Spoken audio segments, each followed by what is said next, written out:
Hello, welcome back to our channel mini blogs devotional. ఈ రోజు అయితే నేను పరమశివుడి కథ గురించి అయితే చెప్పబోతున్నాను.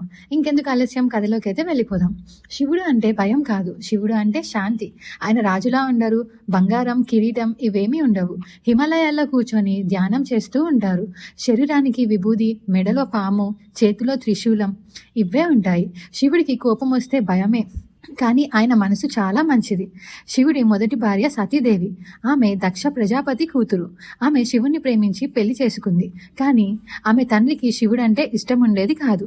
ఒకసారి దక్షుడు పెద్ద యాగం అందరినీ పిలిచాడు, కానీ శివుణ్ణి పిలవలేదు. సతీదేవి అక్కడికి వెళ్ళి శివుణ్ణి అవమానించాడని చూసి బాధపడింది. ఆ బాధ తట్టుకోలేక ఆమె యాగంలో తన ప్రాణాలు వదిలింది. ఈ విషయం తెలిసిన శివుడు చాలా కోపంతో దక్ష యాగాన్ని నాశనం చేశాడు. తర్వాత ఒంటరిగా ధ్యానంలోకి వెళ్ళిపోయాడు. తర్వాత సతీదేవి మళ్ళీ పుట్టి పార్వతీదేవిగా జన్మించింది. ఆమె శివుణ్ణి భర్తగా కావాలని చాలా కష్టంగా తపస్సు అయితే చేసింది. చివరికి శివుడు ఆమెని పెళ్లి చేసుకున్నారు. ఒక్కసారి దేవతలు, అసురులు అందరూ కలిసి సముద్రాన్ని మదనం చేశారు.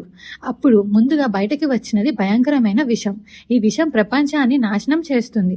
అందరూ శివుణ్ణి వేడుకున్నారు. శివుడు ఆ విషాన్ని తాగాడు, కానీ లోపలికి వెళ్ళనివ్వలేదు. మెడలోనే ఆపాడు. అందుకే ఆయన మెడ నీలంగా మారింది. అందుకే ఆయనను నీలకంఠుడు అని కూడా పిలుస్తారు. మరి గంగాదేవి శివుడి తలపైన ఎందుకుంటుందో ఎవరికైనా తెలుసా? ఒకసారి భగీరథుడు తపస్సు చేయడంతో గంగాదేవి భూమికి రావాల్సి వచ్చింది. కానీ ఆమె బలం ఎక్కువగా ఉండటంతో భూమి పగిలిపోతుంది. అప్పుడు శివుడు తన జుట్టులో గంగను పట్టుకొని నెమ్మదిగా భూమికి అయితే వదిలాడు. శివుడు ఎప్పుడు మంచి వాళ్ళని పక్కనే ఉంటాడు. అహంకారం ఉన్న వాళ్ళతో మాత్రం ఉండడు. మనకి శివుడు చెప్పే మాట ఒక్కటే: కోపం తగ్గించుకో, అహంకారం వదిలే, మనసు శాంతంగా పెట్టుకో. శివుడు ఎక్కడో దూరంలో కాదు, మన మనసు శాంతంగా ఉన్నప్పుడు అదే శివుడి నివాసం. ఓం నమః శివాయ.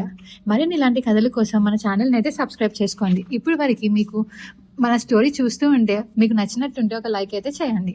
Thank you.